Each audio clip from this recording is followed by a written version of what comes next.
and your Monday just got a whole lot better. Well, at least I hope so. But as always, thank you for listening to Headbangers and Hooligans.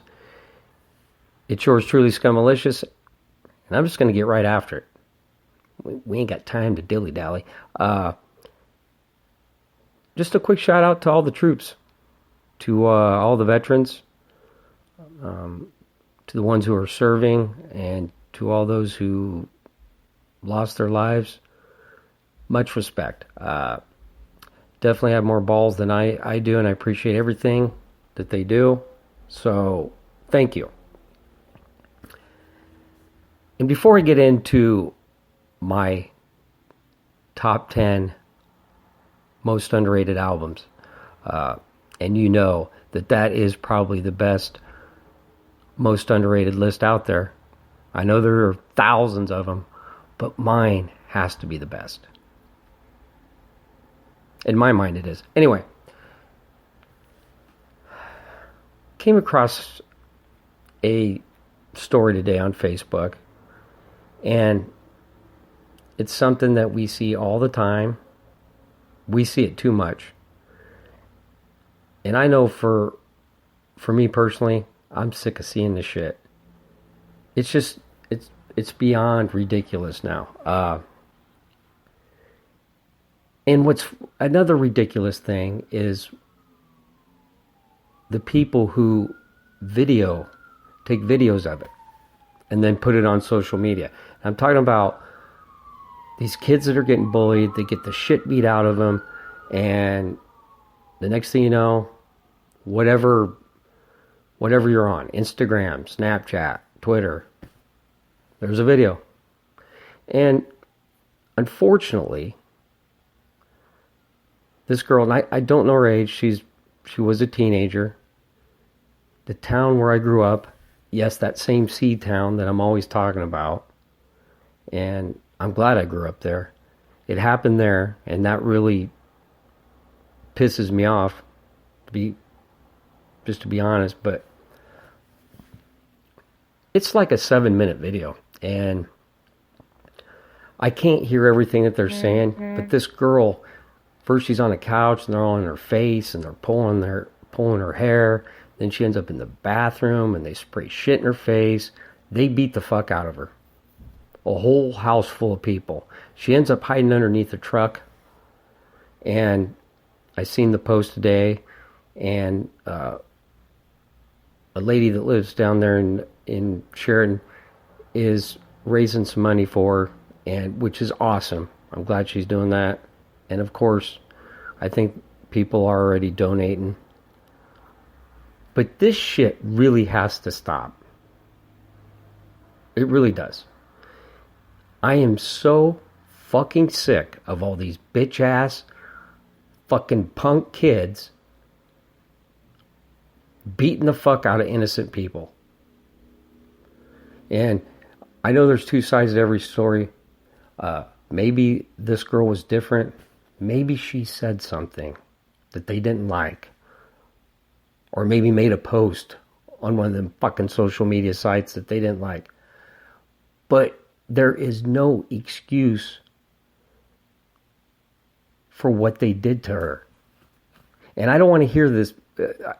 And I'm sick of the parents too. How many times do we hear that? Well, he's a good kid. Or I've never had any problems with her. That's because you don't really know your kid. At home, you're like, oh, he's such a good kid. At school, he or she is a fucking asshole. And I'm not saying I was a perfect kid. I'm not. But it's just a different mentality today. And I'm just tired of seeing it. And these fucking kids that did this, I don't want no little slap on the wrist. They need to do jail time, or they get the shit beat out of them. How about that? And then fucking uploading that shit. And what does it really prove? Literally 10 fucking people, 10 on 1. You're so fucking tough. And let me tell you something. That shit wouldn't have happened when I was in high school. Yeah, we were rowdy and partied and got in fights. But no one would have let that happen where you got 10 people beating up on one fucking person. It's ridiculous. Bunch of fucking pussies, and that's the truth. They're just, it's just sickening. And disappointing. That's not a good representation of my town. And there's been some assholes come out of C-Town, but this is just ridiculous. And all those people in that video that did that shit, go fuck yourself. Karma is real. That shit's gonna come back on them. Trust me. But for fuck's sake, just stop doing this shit. Doesn't prove anything. It just makes your generation look dumber than it already is. And I'm not saying all young people are assholes. There's a percentage of them that are fucking ass maggots. But enough of that. Let's have a little fun. And this list, I believe 3 of these albums, all right, don't quote me on this. Remember my top 50 albums of all time? I believe 3 of these were on that list. And there's a couple here that people would be like, how can you call that underrated? But I'm going to explain myself as I always do. And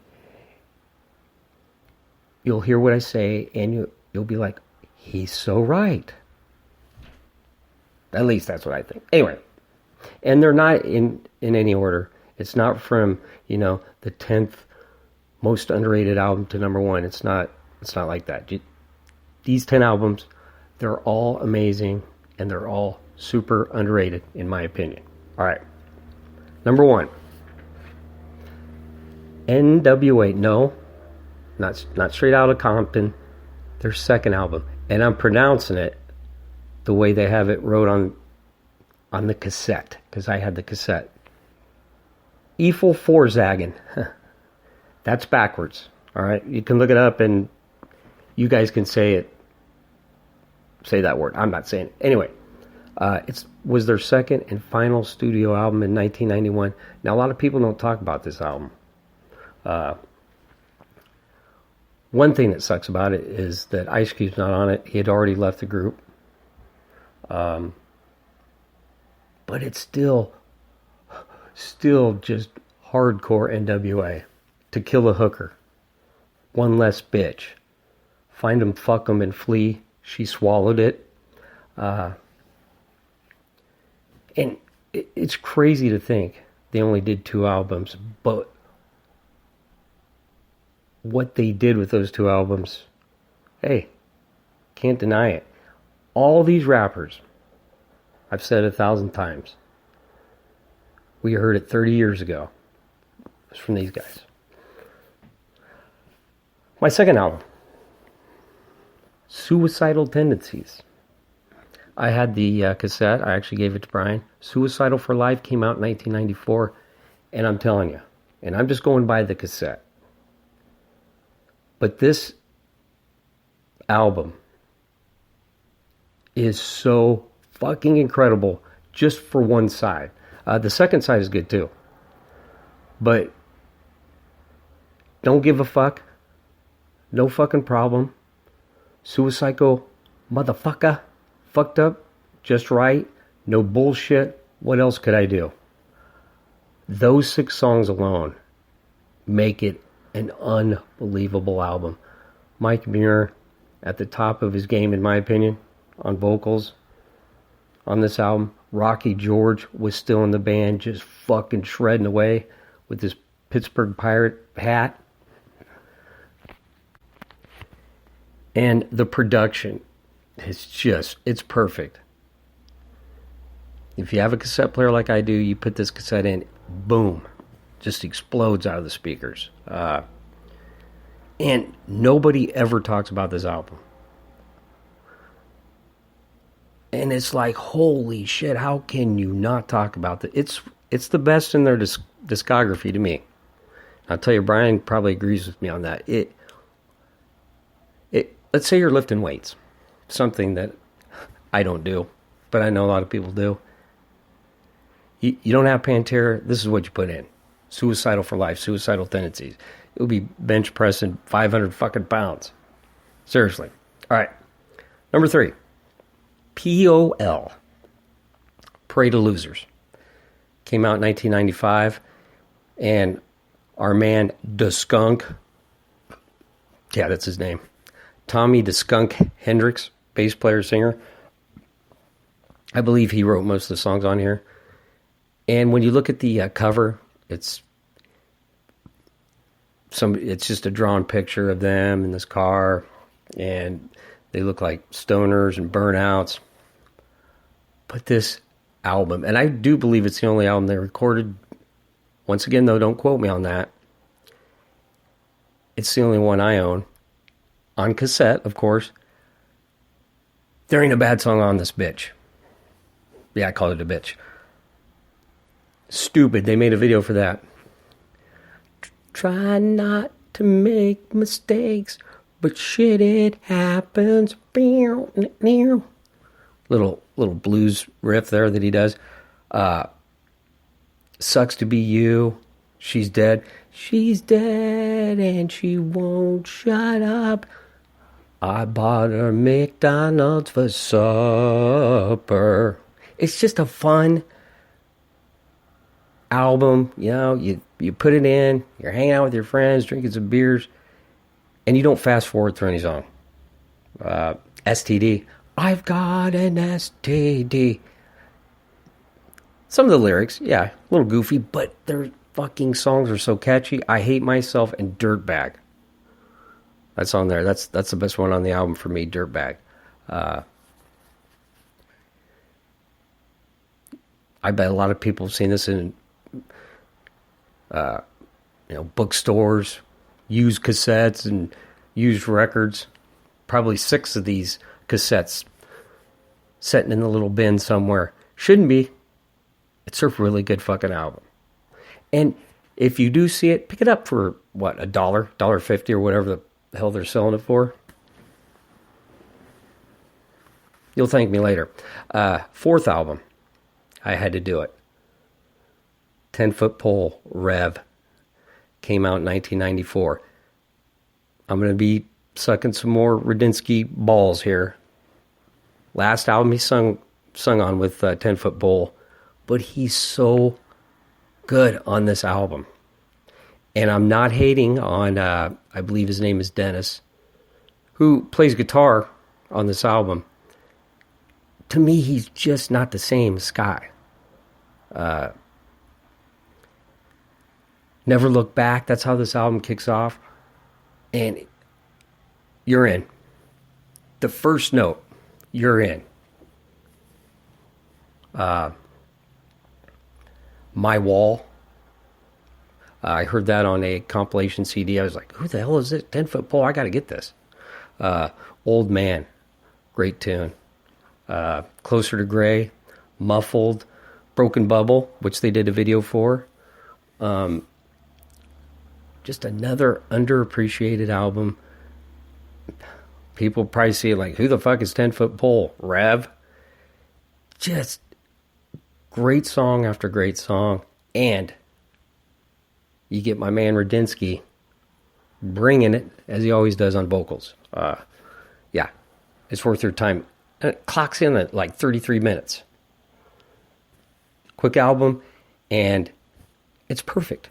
All right, album number 5. And I was so glad to get this one on here because I haven't really talked about it a lot. Faith No More. King for a Day, Fool for a Lifetime. Another one I have on cassette. Came out in 1995. And I do believe this was the first album that Jim Martin didn't play on the guitars.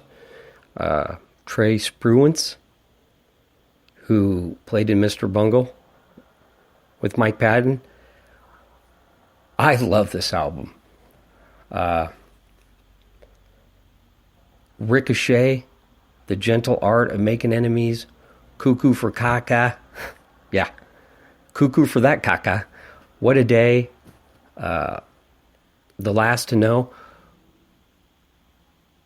One thing about some of these songs, though, because he sings crazy like he always does, Mike Patton, kind of reminds you of Mr. Bungle, which makes sense. Like I said before, the guitar is playing on this album, but it doesn't. It's still Faith No More. You get the piano songs, and you get that bass guitar. They're always good for that. But I really, really love this album. And I think it's better than Angel Dust, which a lot of people like. And I like Angel Dust, but which came after The Real Thing. But to me, it's more of a complete album. I think the songs are better. So, and that's another one. People talk about Faith No More. They never mention this album. But that's what I'm here for. All right. We're already to album number 6. Flying through this shit, people. And here's one that some people would be like, oh, really? That's underrated? The Cars, 1978. Listen.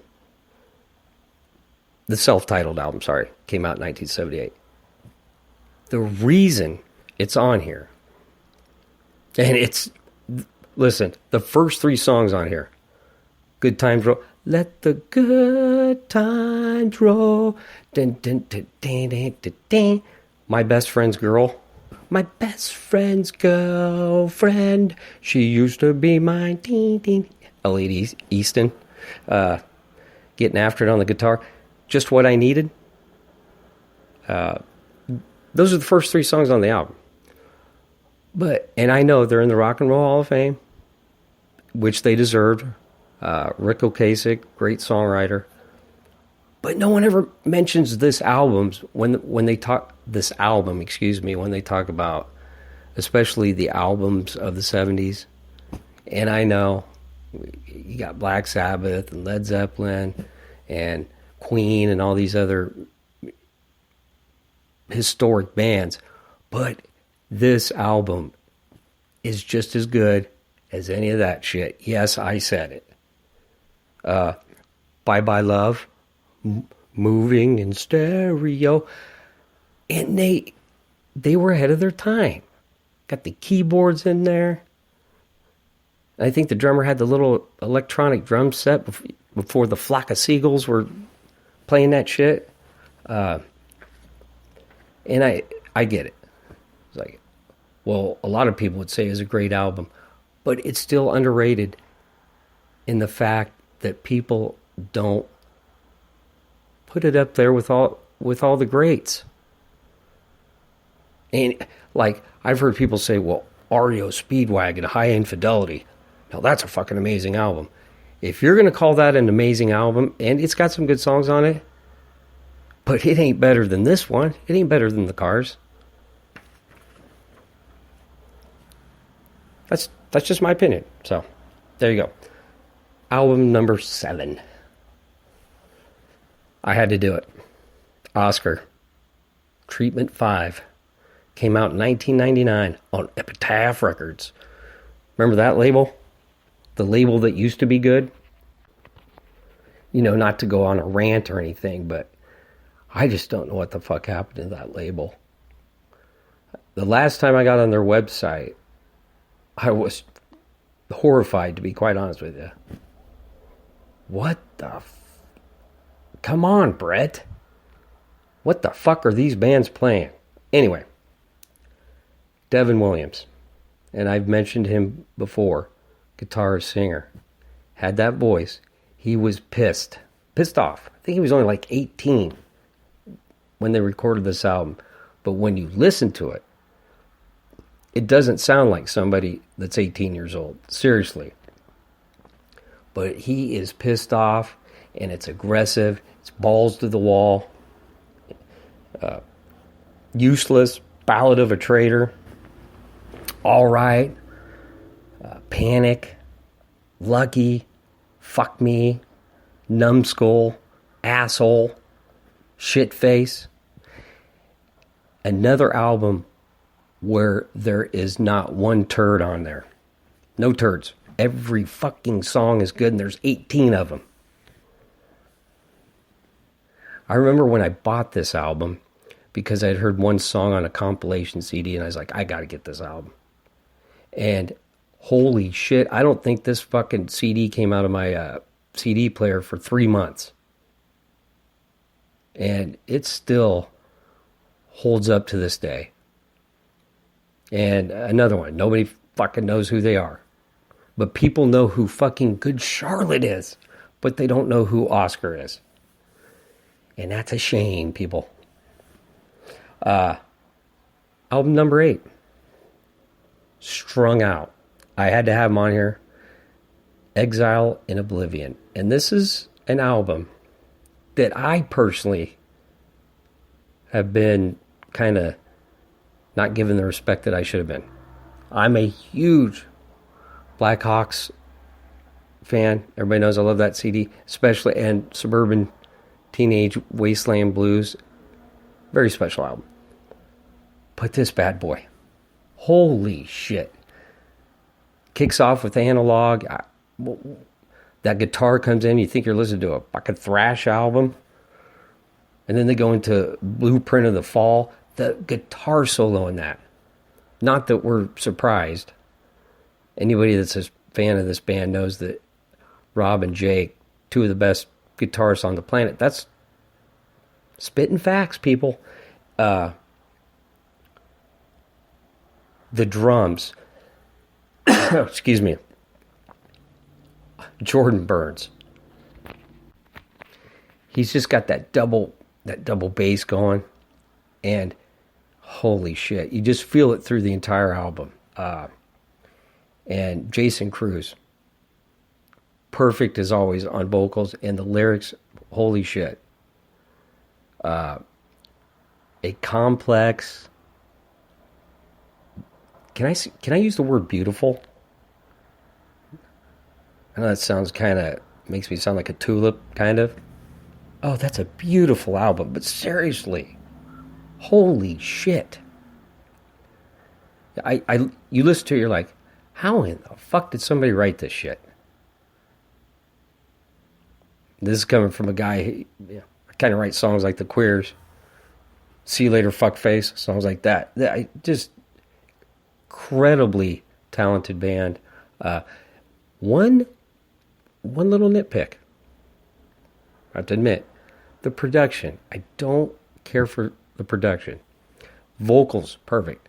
Just sometimes, I don't know, I wish it was a little brighter. And I'm really nitpicking. Because it's like, dude, you're nitpicking. You can't even play any of the fucking notes on these songs that these guys are playing. But perfection. That's the word I'm going to use for that album. Perfection. Exile in Oblivion. Strung Out. 9th album. Had to do it. I had to do it. Gwar. Beyond Hell. Now, this was in my top 50.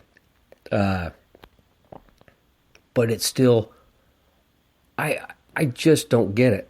And Gwar, every album is different. I mentioned that the other day. That's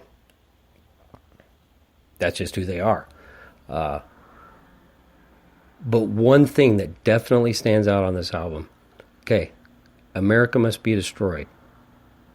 Very special album. Everyone knows how I feel about that album. It was number 2, my top 50 of all time. This was the first album where that production was back. Like, holy shit, there's ball sax guitar just melting your ears. And Flatus, a.k.a. Corey Smoot, rest in peace. These two guys, this is a thrash album. It's heavy as shit. And listen, I know the lyrics are goofy and it's a concept album. Basically, I'll make a long story short. It's the story of Gwar going to hell and kicking Satan's ass. That's the real quick version. But this CD, when you play it, people a mile down the road are going to hear it. It just fucking explodes. I'm using that word again. I love this album. And Oderus, another one I have to say, rest in peace. They record his voice perfectly. All right? What have I always said about it? Unique voice. Nothing like it. There wasn't. Some people, they can say, I don't like the way he sings. But that voice, you remember it. And they record it. It's right there in your face. Perfectly mixed with the guitars. War Is All We Know. That'll rip your head off. Murderer's Muse. I love the Pigs. Talking about the cops. And it's their duty to beat you with a big fucking stick. Dun, dun, dun, dun. I love the Pigs. Oh, it's just beautiful the way he sings that part. Eighth Lock, which they made a video for. One of their best songs. The Ultimate Bohab. Can't go wrong with that song. And their cover of School's Out by Alice Cooper, who liked it. And they made the video for it. But once again, people talk about Scumdogs of the Universe, which is an amazing album. America Must Be Destroyed, and they mention other ones, but they never mention this album, Beyond Hell, 2008. You have to. To me, it's their second best album behind America Must Be Destroyed. Once again, that's just my opinion. But if you haven't heard this bad boy, you have to. Classic. And our 10th and final album, Mr. Bungle. And there's only one way to sum this up. There was nobody like this band. I remember when I bought the cassette, because I found out Mike Patton, this was the band that he was in before Faith No More discovered him, before they recorded The Real Thing. And I just remember reading in an interview in a magazine, he said, well, trust me, Mr. Bungle is nothing like Faith No More. And, yeah, because this motherfucker goes all over the map. You name the genre, they play it. They got saxophones, they got horns, you got thrash, you got metal, you got punk, you got funk, even circus music, and they'll do it within a song. They'll mix all that shit together, and you're like, what the fuck am I listening to? And it's not for everybody. I remember playing it for people, and some people will be like, dude, what the fuck is this? It's really hard to explain. You really can't explain it. It's one of those things you have to experience it. But I do love, and I have this copy, the original version, very first song, Travolta. Yes, that same John Revolting. They named a song after him. Well, he sued him. So they had to take that off there, and so the song is now titled Quote Unquote. But my version has Travolta, so that's cool. Squeeze Me Macaroni, which is a crazy song about sex with food, basically. The lyrics are insane. Mike Patton, his vocals, there's nobody like him. We all know that. But especially on that song, Crazy, he get high-pitched shit, super fast, and then he gets heavy and evil. Insane shit. My ass is on fire. It's not funny, my ass is on fire. Damn. Keyboards come in. You just don't know what you're going to get in each song, because it's, like I said, it's all over the fucking place. Girls of Porn. And it's just exactly what you think it's about. talks about the porno industry, and it's like a funk song, which makes sense. And then Love is a Fist is another, probably my favorite song. Just a total balls to the wall thrash song. Probably the closest thing to a structured song. I mean, as normal as you can get for Mr. Bungle. But it's one of those things, even if you listen to this album and you don't like it, you will say, holy shit, I have never heard anything like that before. But for me, I love it personally because you can tell they're good musicians, even if you don't like the music. The band is so tight, and all the crazy shit that they're playing, you have to respect that. So, and there you have it. That's my top 10 underrated albums. And I already know I'll probably be making another list. Another top 10 underrated albums. But for now, these are the top 10. And hope we entertained you a little bit. All right. That's it for Monday. And you know I do this. Take it easy. And if it's easy, take it twice. I'm out.